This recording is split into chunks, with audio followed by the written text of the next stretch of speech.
Olá, assinantes do Panorama Farmacêutico. Aqui é o Leandro Luiz. Sejam bem-vindos a mais uma edição do programa Panorama Talks, dedicado ao mercado de medicamentos de especialidades no Brasil. E esse programa tem o patrocínio da Bradimex, associação que representa as principais distribuidoras desse gênero de medicamentos no país.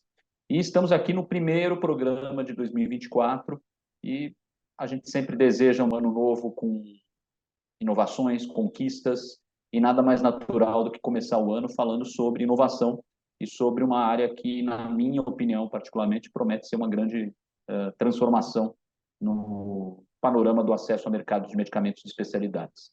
Eu estou falando da terapia celular e estamos aqui recebendo uma referência na área, o Dr. Renato Cunha. Ele é líder nacional dessa área de terapia celular no grupo Oncoclínicas e inclusive, ele é responsável por liderar o primeiro tratamento do gênero no país, coordenado pelo Hospital das Clínicas de Ribeirão Preto. Doutor Renato, seja bem-vindo ao Panorama Talks e espaço aberto aí para compartilhar conosco um pouquinho dessa inovação e como o Brasil está liderando esse processo. Obrigado mais uma vez pela presença. Obrigado, Leandro. É um prazer estar aqui com você e com todos os nossos ouvintes e também aqueles que estão nos assistindo pelo YouTube.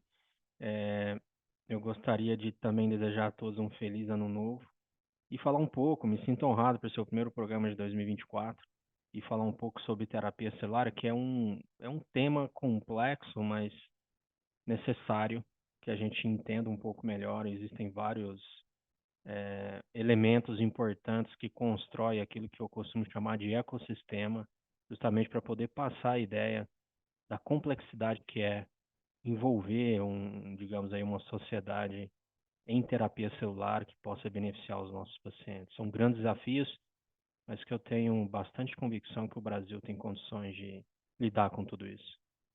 É um prazer estar aqui com vocês. Prazer todo nosso, doutor Renato. Bom, acho que o primeiro passo, né, para ambientar os nossos espectadores é falar um pouquinho sobre o conceito da terapia celular, no que ela consiste e de que maneira o senhor entende que ela transforma o desenvolvimento de medicamentos. As bases da terapia celular, por definição, terapia celular é o uso de células com efeito terapêutico. Então, assim, de forma bastante sucinta, a primeira modalidade em que nós usamos células para poder corrigir algo no nosso organismo foi a transfusão de sangue. Então, a transfusão sanguínea é a mais antiga de todas, onde a gente corrigia ali, por exemplo, o déficit de hemácias, que nós chamamos de anemia, ou déficit de plaquetas, né, no caso de hemorragia, sangramentos, em que a gente faz a reposição através da transfusão.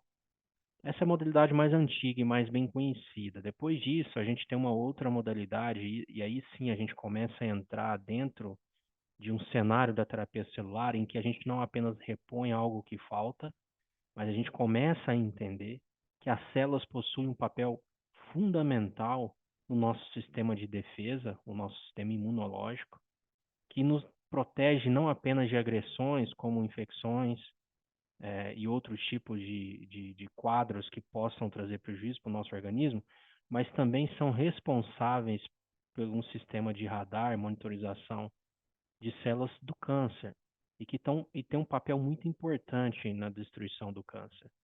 Então, a modalidade que veio logo após a transfusão foi o transplante de medula óssea, onde nós tratamos mais de 1 milhão de pacientes, comemorado esse número em 2017, onde a gente já teve prêmio Nobel relacionado a isso também, do Donald Thomas, pioneiro em Seattle, e aonde a gente entende que o transplante ele não é apenas utilizado para reconstituir a nossa produção de sangue, que é destruída durante a radioquimioterapia, quando a gente faz um transplante de medula óssea.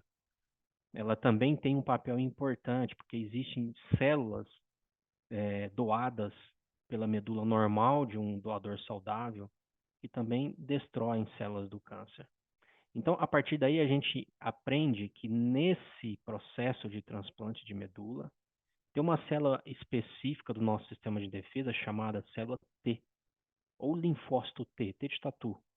Se a gente for olhar o nosso sistema de defesa, ele vai fazer uma analogia, ele vai desde o soldado até o general. Então, existem inúmeros subtipos celulares, ou várias patentes, vamos assim dizer, cada uma com a sua função, cada qual com a sua função. A mais importante delas, provavelmente, é a célula T. Ela é a gerente, ela é o general do nosso sistema de defesa. E essa célula tem a capacidade de identificar células anormais, como células do câncer, e destruí-las. Porém, esse sistema pode falhar. E quando ele falha, a gente tem desenvolvimento dos mais variados tipos de câncer que a gente tem no nosso organismo. Então, já entrando no que seria essa evolução, né, a terapia celular avançada, o que consiste? Ao invés da gente fazer um transplante onde a gente entrega todas as células para o paciente, a gente vai, no caso o receptor, nós vamos entregar apenas o linfócito T, mas não é o linfócito T original com o qual nós nascemos. Esse linfócito ele é levado para o laboratório. Nesse laboratório ele é alterado do ponto de vista genético, então ele deixa de ser aquela célula. Na prática, a gente promove uma mutação nessa célula, mas é uma mutação que permita com que a célula, a partir de então, tenha uma nova capacidade, que é reconhecer um tipo específico de tumor, que hoje, atualmente, são os pacientes, né, ou as doenças, os pacientes portadores das doenças como mieloma múltiplo, leucemia de células B e linfoma de células B. Então, como que funciona isso na prática, Leandro? Estendendo um pouquinho mais na sua pergunta para a gente poder fechar todos esses conceitos que eu acho que vai ser importante para a nossa conversa. Imagine que do lado de fora de uma dessas células do câncer, mieloma, leucemia ou linfoma, a gente tem uma espécie de fechaduras, como se fosse a fechadura de uma porta. E é um receptor, é um antígeno. A gente conhece muito bem essas fechaduras. Então, nesse aspecto, a gente consegue levar essa célula T para o laboratório, que é coletada do sangue do paciente, e promover essa alteração genética para que essa célula T tenha uma chave também do lado de fora. Então, essa célula T, agora com essa alteração genética que tem a chave do lado de fora, que não existia anteriormente, passa a se chamar célula CAR-T. Quando ela volta para a corrente sanguínea, esse CAR reconhece a fechadura do tumor e vai então conectar e vai destruir. Então, se eu tenho uma fechadura que chama CD19, que é o mais comum que hoje nós já temos no Brasil, ele está localizado em leucemias de células B e linfoma de células B. Então, nós podemos destruir essas células através do CAR-T anti-CD19. Se nós temos uma fechadura que chama BCMA, eu também faço um CAR-T anti-BCMA, que está nas células do mieloma múltiplo, e eu também destruo as células do mieloma múltiplo. Então, daí já vem um conceito muito importante que, se eu usar a chave errada para a fechadura errada, não vai funcionar.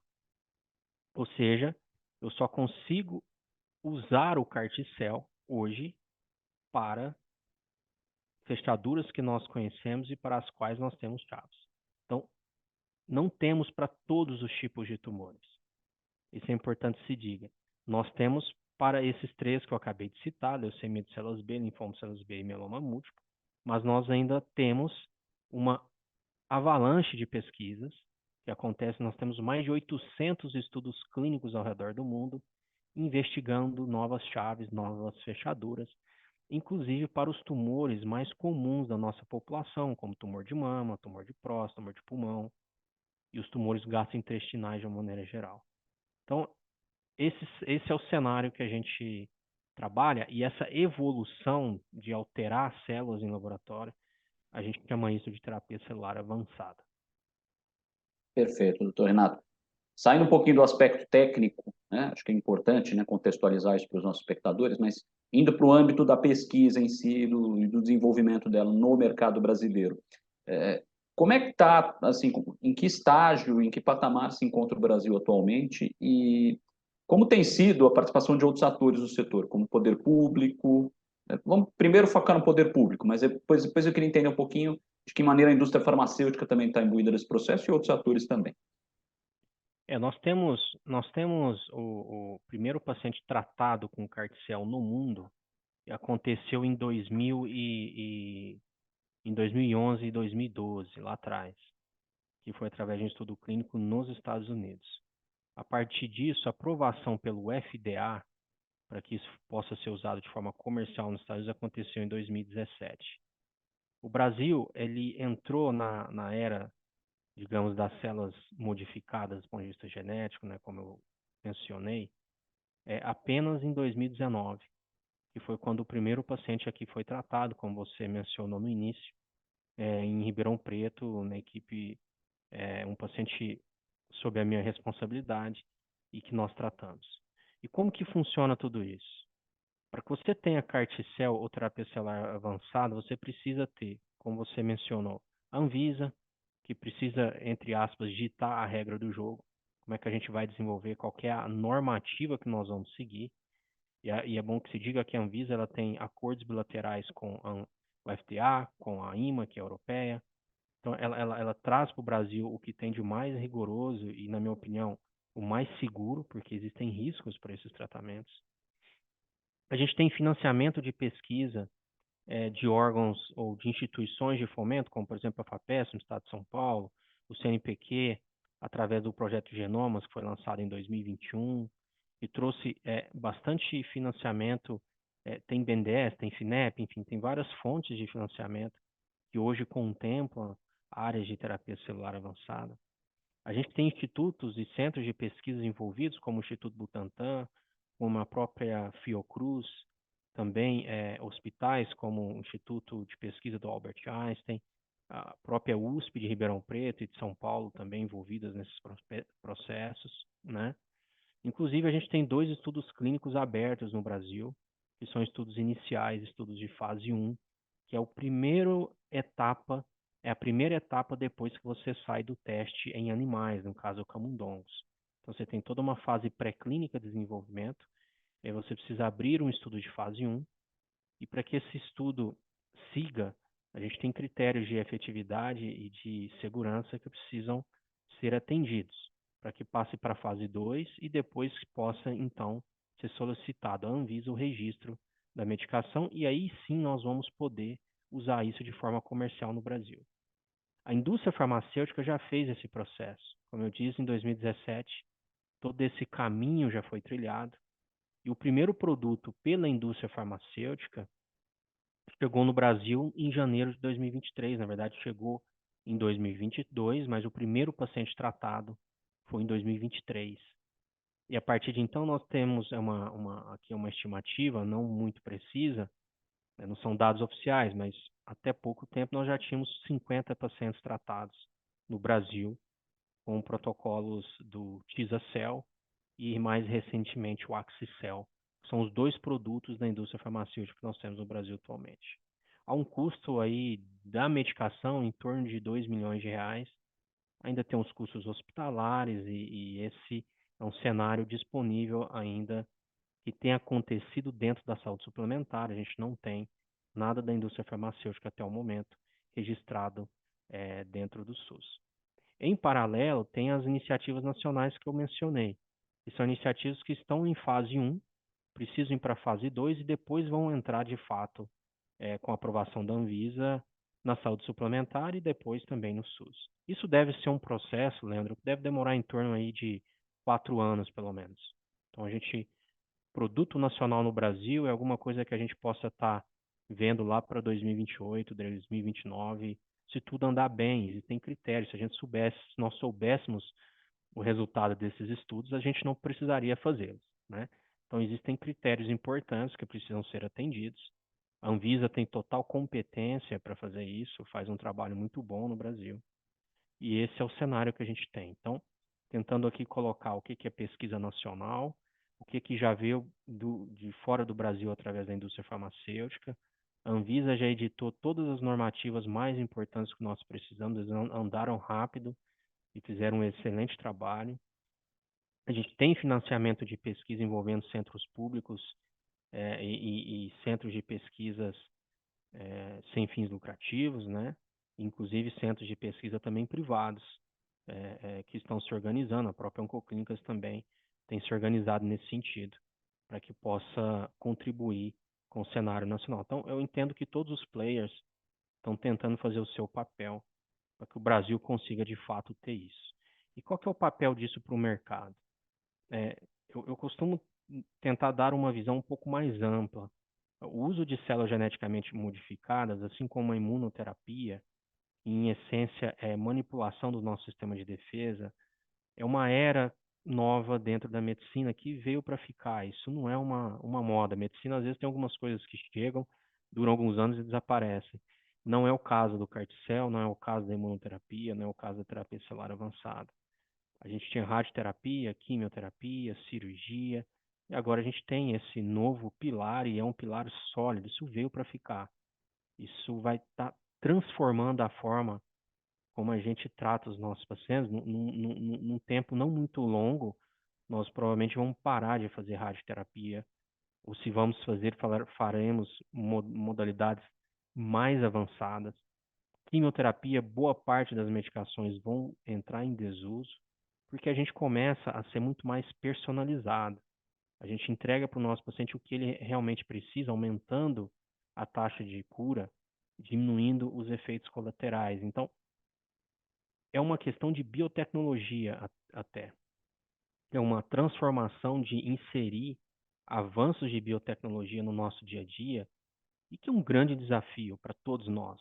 Para o médico que tem que reciclar, para o paciente que são novas modalidades e muitas delas ainda muito recentes, a gente não tem muitos dados para poder estar informando. A própria fonte pagadora, né? A gente sabe das dificuldades que veio com a pandemia e como hoje está a dificuldade do mercado se recuperando de tudo isso, as prestadoras que precisam entender qual que é o melhor paciente para ser tratado e tem indicações muito precisas com respaldo técnico, né? A Anvisa que tem que regular algo que é novo e o país que precisa desenvolver tecnologia própria para não ser completamente dependente do cenário internacional. Não, perfeito. Mas existe de fato, claro que estamos num processo inicial, incipiente, mas existe uma sinalização, por exemplo, por parte da saúde suplementar para que lá na frente esse acesso seja facilitado e de alguma forma acelerado? Leandro, a gente tem nesse momento um nível de judicialização muito alto.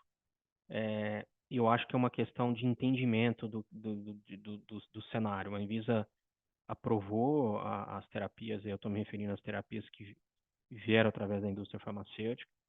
A CEMED fez o preço, a precificação, seguiu o rito, e as fontes pagadoras, através da ANS, que também se manifestou, entende que é necessário ter um rito de incorporação dentro da ANS. Então, a gente está nesse momento. Existe uma normativa da ANS falando isso. Nós estamos aguardando a ANS seguir com esse processo, mas, ao mesmo tempo, como já tem Anvisa e CEMED, os pacientes estão procurando o tratamento e isso tem andado através de judicialização. Porém, nessa história, né, no meio desse cenário entre o paciente que quer ser tratado e a fonte pagadora que, que está entendendo o que de fato é, porque a Anvisa definiu como medicação as terapias celulares avançadas, mas medicações especiais. E boa parte do que a gente tem hoje de legislação não existia antigamente, que deu, por exemplo, na época da criação da ANS, o mesmo da CEMED e de tudo isso que foi utilizado para poder estabelecer tudo isso. Então, existe aí uma questão de entendimento, a gente está aguardando a ANS dar o próximo passo para que a gente possa ter uma definição. Mas o que é interessante nesse meio? É que a gente já começa a ouvir alguma manifestação no sentido, não de forma muito homogênea, mas de alguns players de fonte pagadora, em que nós poderíamos ter, por exemplo, uma forma diferente de remuneração. O que eu já ouvi já é risco compartilhado, né?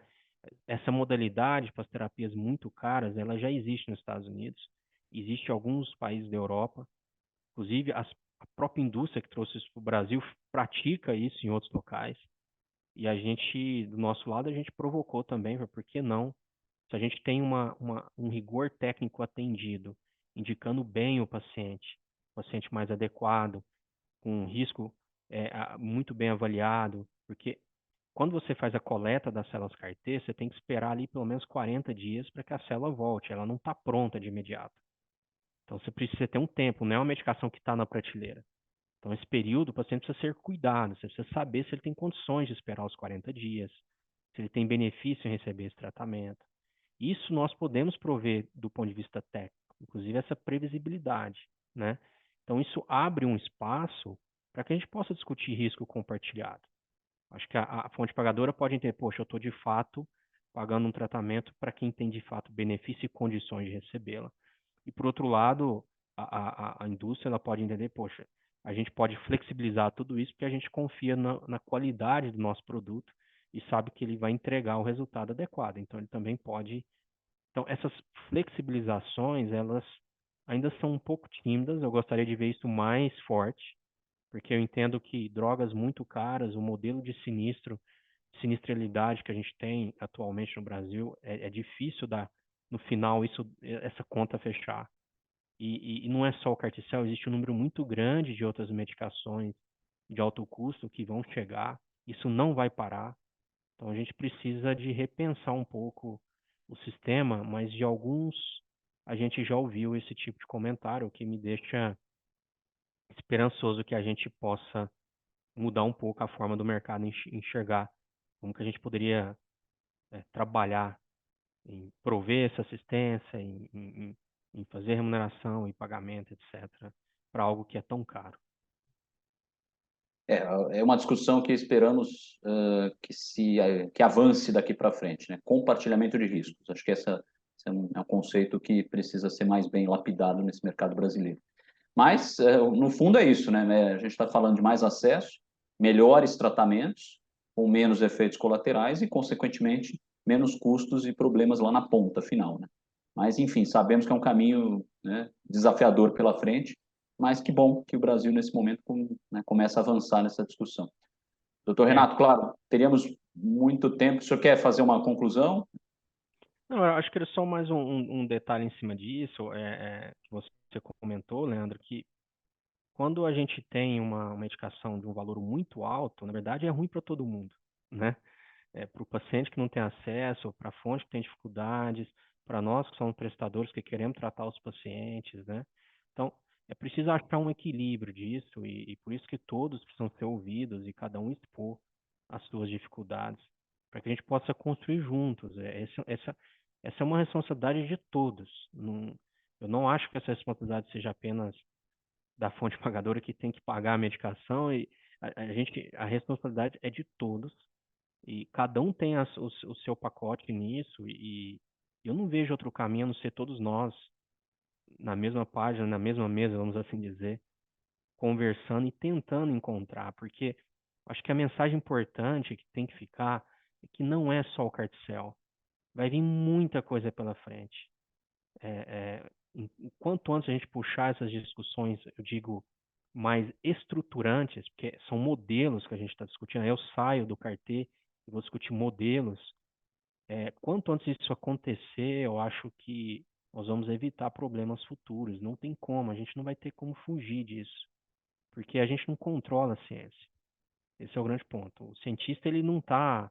Eu sou pesquisador, eu trabalhei, como você citou, em Ribeirão, fiquei muito tempo fora, minha carreira científica é toda construída fora do Brasil.